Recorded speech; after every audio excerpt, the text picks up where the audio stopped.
Bienvenue à cette nouvelle exploration de Deep Dive. Aujourd'hui, on s'attaque à un obstacle souvent invisible mais assez redoutable pour qui cherche un emploi. Les logiciels de suivi des candidatures, vous savez, les fameux ATS. Mhm. Comment faire pour que son CV ne finisse pas direct à la poubelle numérique? Notre source du jour, c'est un guide pratique. Comment éviter le rejet de votre CV par les ATS? Il nous donne des clés essentielles. Oui, Notre mission, décortiquer comment ces systèmes fonctionnent et puis voir comment adapter sa candidature pour maximiser ses chances. c'est un enjeu majeur, oui, effectivement. Ces ATS, les Applicant Tracking Systems, c'est devenu la norme, surtout dans les grandes entreprises, mais pas seulement. Ah oui? Ils servent vraiment de premier filtre pour les recruteurs qui sont souvent débordés par le volume de CV qu'ils reçoivent. J'imagine. Et le chiffre qui circule, que notre source le rappelle d'ailleurs, il est assez parlant, environ 75% des CV seraient écartés par ces systèmes. 75%. Oui, avant même d'atteindre un œil humain. Et c'est souvent dû à des détails techniques, vous voyez, des questions de formatage, de contenu qui colle pas exactement. D'accord. C'est dire à quel point comprendre ces mécanismes, c'est devenu crucial. 75%. C'est énorme. Ça veut dire que 3 candidats sur 4, même s'ils sont parfaits pour le poste, leur CV, Exactement. ils n'arrivent même pas sur le bureau du recruteur. Juste à cause d'un problème de compatibilité avec un logiciel. C'est ça. Et la source ajoute un autre chiffre qui fait un peu froid dans le dos.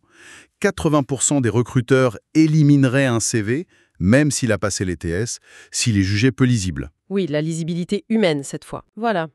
Donc la lisibilité, ça semble être vraiment le maître mot. Alors qu'est-ce qui fait qu'un CV est rejeté si souvent par ces systèmes A? Qu'est-ce qui coince exactement? Le point central, et la source le souligne très bien, c'est cette notion de lisibilité. Mais faut la voir à deux niveaux. D'accord. Lisibilité pour le logiciel d'abord, ça c'est le premier obstacle. Et ensuite, si ça passe, lisibilité pour l'humain. Mhm. Alors, pourquoi un ATS rejette? C'est souvent assez technique. Primo, mauvaise utilisation des mots-clés. Le CV n'utilise pas les termes que le système, lui, il recherche pour le poste. Ah! Deuxièmement, une structure de CV que le logiciel n'arrive pas à parser, c'est-à-dire à analyser, à découper correctement pour trouver les infos.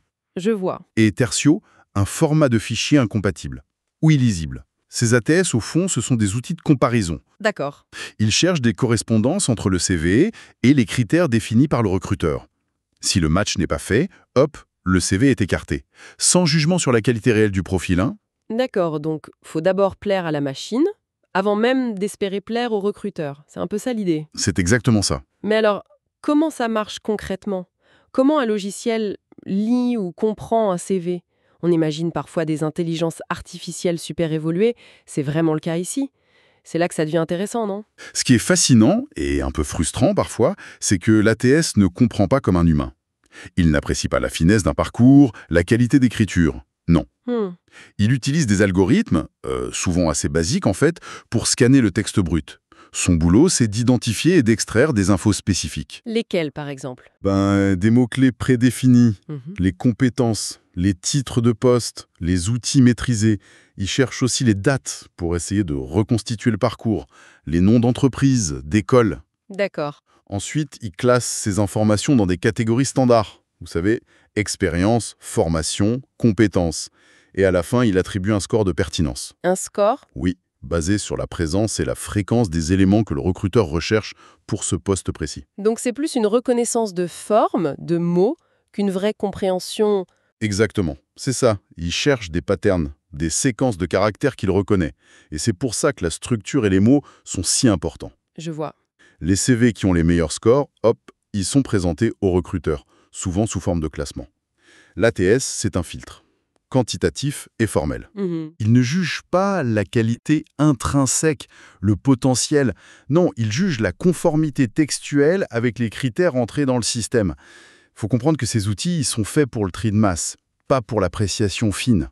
Donc il ne lit pas entre les lignes. Pas du tout. Il ne voit pas l'enthousiasme dans la lettre de motivation. À côté, il ne juge pas la pertinence d'une expérience un peu atypique si elle n'utilise pas les bons termes. Je vois.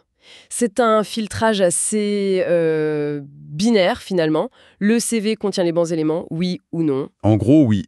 Dans ce cas, les mots-clés, ça devient absolument crucial. C'est un peu comme avoir la bonne combinaison pour ouvrir le cadenas, quoi. C'est une bonne image, oui. Comment on s'assure qu'on utilise les bons termes? ceux que l'ATS va effectivement repérer. C'est le point névralgique. Heureusement, c'est pas complètement un jeu de devinettes. La méthode que recommande notre source, elle est très pragmatique. Ah, ok, laquelle? Il faut disséquer l'offre d'emploi. C'est la source numéro 1, la plus fiable pour trouver les mots-clés que le recruteur a sûrement mis dans son ATS. D'accord, donc on prend l'annonce et on analyse. Exactement.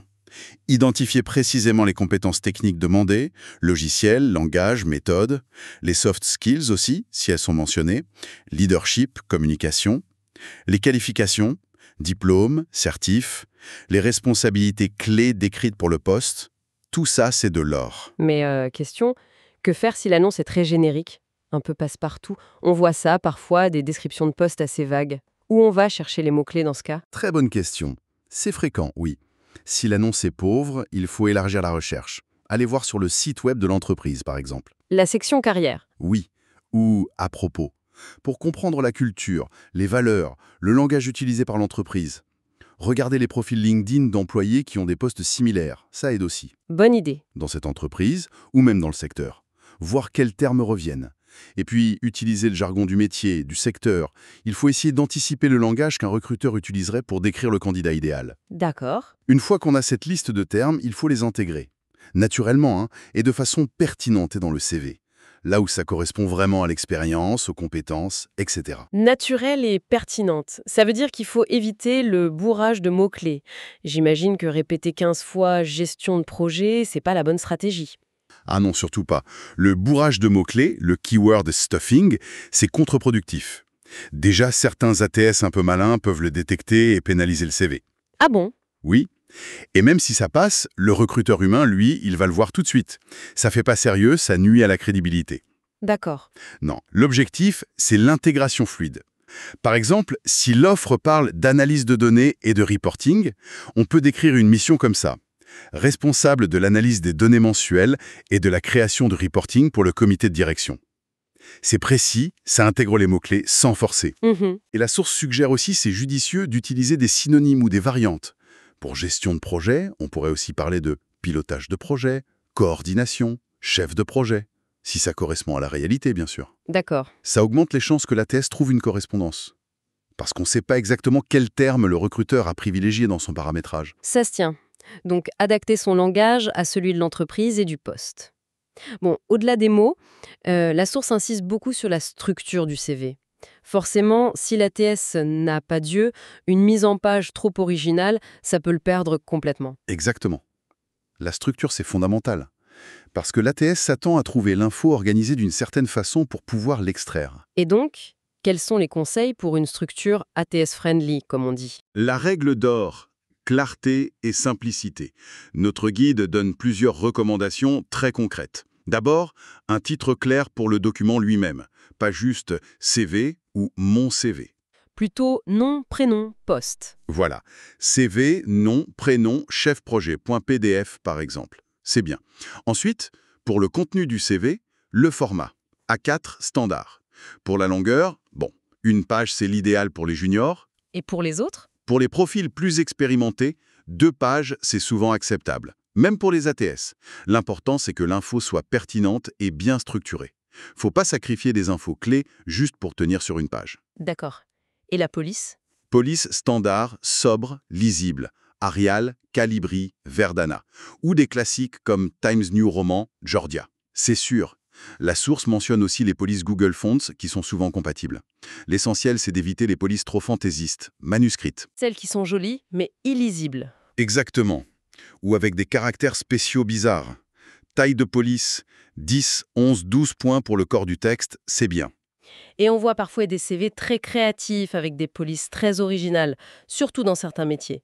C'est donc totalement à proscrire pour passer le filtre ATS. Pour maximiser ses chances de passer ce premier filtre automatisé, oui, il vaut mieux rester conservateur sur la police et la mise en forme générale. Quitte à montrer sa créativité ailleurs. Voilà.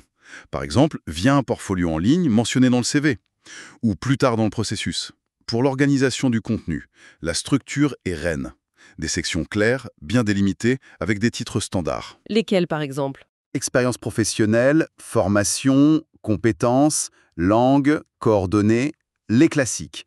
C'est ce que l'ATS reconnaît le mieux. Il faut éviter les titres trop imagés comme « Mon parcours d'aventurier » ou « Mes super pouvoirs Même si c'est tentant. », même si c'est tentant. Donc des rubriques bien identifiées et à l'intérieur. À l'intérieur, pareil, simplicité. Des listes à puces standards, les ronds, les carrés pleins, pour décrire les tâches, les réalisations. C'est idéal. Et ce qu'il faut éviter. Éviter les mises en page complexes avec plusieurs colonnes. L'utilisation de tableaux pour structurer l'info, ça peut coincer. Mettre des infos importantes dans les en-têtes ou pieds de page, certains ATS les lisent mal. D'accord. Simple, aéré, une seule colonne principale. C'est le plus sûr. Et puis, un point crucial que la source mentionne, la cohérence linguistique. C'est-à-dire. Le CV doit être dans la même langue que l'offre d'emploi.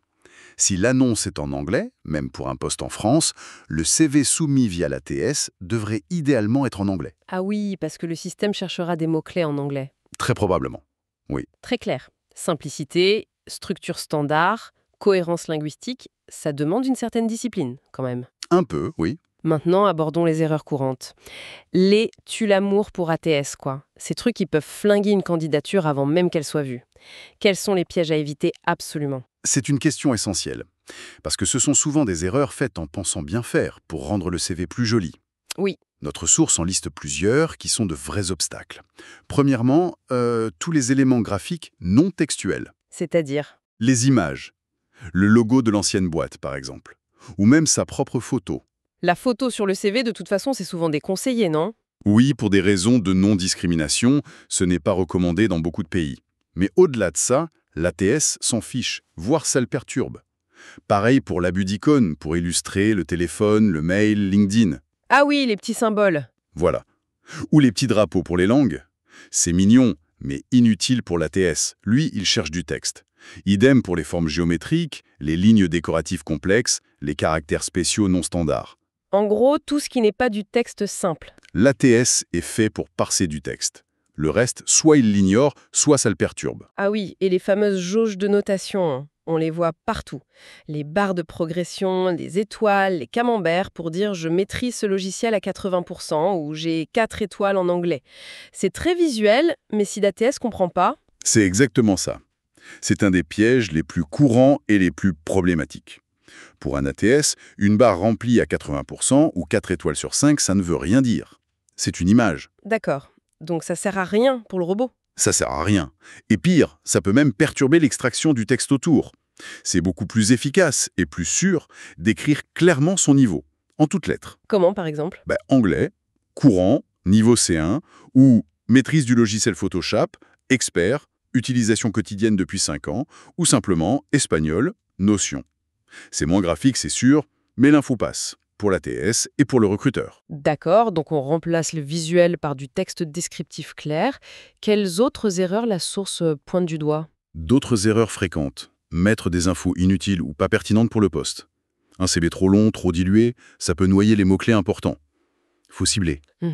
Ensuite, l'oubli des dates. Pour l'expérience, pour la formation, c'est rédhibitoire. L'ATS a besoin des dates pour comprendre le parcours. Et le non-respect d'un format chronologique clair. C'est-à-dire le plus récent en premier? Oui, l'ordre antichronologique, pour l'expérience, c'est ce que la plupart des ATS attendent. C'est ce qui intéresse le plus le recruteur aussi.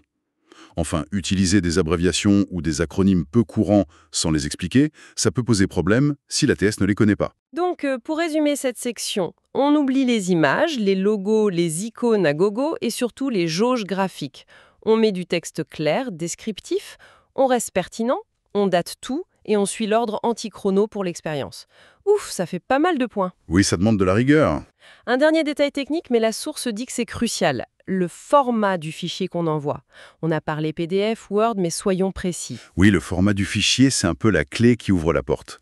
Si le fichier n'est pas dans un format que l'ATS peut ouvrir et lire, tout le travail d'optimisation du contenu ne sert à rien. Logique. Les formats les plus sûrs, les plus universellement acceptés, ce sont, comme on l'a dit, Microsoft Word, .doc ou .docx, et surtout le PDF, .pdf. Pourquoi surtout le PDF? Parce qu'il a l'avantage de préserver la mise en page. Ce que vous voyez, c'est ce que le recruteur verra si le CV passe le filtre. Ça évite les mauvaises surprises de mise en page. Mais Word, .doc surtout, est très bien géré aussi par la plupart des systèmes. Est-ce qu'il faut absolument éviter? Les formats images, .jpg, .png, pointif. Si on scanne un CV papier ou si on fait une capture d'écran, l'ATS en général ne peut pas lire le texte dedans. Sauf s'il a un OCR. Oui, sauf s'il a une fonction OCR avancée, mais c'est pas toujours le cas et ça peut faire des erreurs. Il faut un fichier avec du texte natif qu'on peut sélectionner. Et quid des formats type Pages d'Apple ou Open Document d'OpenOffice? Bon point, ils sont de mieux en mieux gérés, mais ils sont moins universellement compatibles que .docs ou .pdf.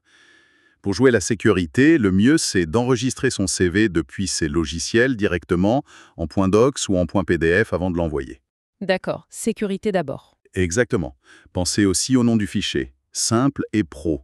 Nom, prénom, cv.pdf ou cv, nom, prénom, poste visé.pdf. C'est mieux que mon CV final V3 pour entreprise X.pdf. Oui, ça fait plus sérieux. Parfait. Donc Word ou PDF pour la tranquillité d'esprit et un nom de fichier clair. Bon, après cette exploration détaillée, qu'est-ce que tout ça signifie au fond? Si on devait synthétiser les messages clés de notre source, l'objectif numéro 1 est clair. Il faut réussir à passer cette première barrière automatisée. Oui, Pour que le CV ait une chance d'être lu par un être humain, celui ou celle qui prendra la décision. c'est exactement ça. C'est l'objectif tactique immédiat. Ne pas être éliminé sur des critères purement techniques ou formels avant même d'avoir pu défendre sa candidature. Et pour y parvenir, les stratégies clés qu'on a identifiées, c'est 1. Utiliser les bons mots-clés, ceux de l'annonce, du secteur, de l'entreprise. 2. Adopter une structure de CV super claire, logique, avec des titres standards. Mhm. 3. Privilégier la simplicité de la mise en page. On évite tout ce qui est graphique et qui peut perturber le robot. Exit les logos, les icônes, les polices bizarres et surtout les fameuses jauges. Exactement. Et enfin 4. Choisir le bon format de fichier, PDF ou Word de préférence, et s'assurer que c'est bien un fichier texte. On a bien résumé l'essentiel. C'est une excellente synthèse des recommandations pratiques qui sortent de notre source. Ce sont, en quelque sorte, les règles du jeu à connaître, oui, et à appliquer quand on postule via une plateforme qui utilise un ATS. D'accord. Mais on peut peut-être voir les choses sous un angle un peu différent pour conclure. Ah, C'est-à-dire, allez-y. eh bien, au-delà de l'aspect un peu contraignant, un peu technique de devoir plaire au robot, tout ce travail d'optimisation du CV, tel qu'on l'a décrit, il a aussi une vertu intrinsèque, je trouve. Laquelle? Il force le candidat à un exercice de clarification, de structuration de sa propre présentation professionnelle. Devoir identifier les bons mots-clés, par exemple, c'est pas juste une astuce technique. Non. Non, c'est aussi une démarche qui oblige à réfléchir très précisément. Qu'est-ce qui, dans mon parcours, dans mes compétences réelles, correspond le mieux aux attentes du marché ou d'un poste spécifique? C'est un exercice de traduction, en fait. Traduire son expérience en termes compréhensibles et valorisables par un employeur potentiel. C'est vrai, ça pousse à affiner son discours sur soi-même, à identifier sa valeur ajoutée de manière plus explicite. On ne peut pas se contenter d'une description vague de ses postes précédents. Tout à fait. De la même manière, devoir structurer son CV de façon claire, logique, c'est aussi mettre de l'ordre dans la présentation de son parcours, en souligner la cohérence, la progression. Donc, cette contrainte technique de l'ATS, finalement, elle peut être vue comme une opportunité. Une opportunité de quoi? Une opportunité de mieux définir son offre de compétences, de mieux cibler sa recherche et, au final, de mieux se vendre sur le marché du travail. L'effort qu'on fait pour l'ATS, il bénéficie aussi à la clarté pour le recruteur humain qui lira le CV ensuite. C'est pas perdu. C'est une perspective intéressante, effectivement. Alors, pour laisser notre auditeur avec une dernière piste de réflexion, au-delà de l'application de ces conseils techniques pour déjouer les filtres, la question pourrait être comment cette nécessité d'adapter son CV pour une machine peut devenir un levier pour mieux comprendre et articuler sa propre trajectoire professionnelle et sa proposition de valeur unique sur le marché. Peut-être que l'optimisation pour l'ATS est paradoxalement un chemin vers une meilleure connaissance de soi, professionnellement. Qu'en pensez-vous?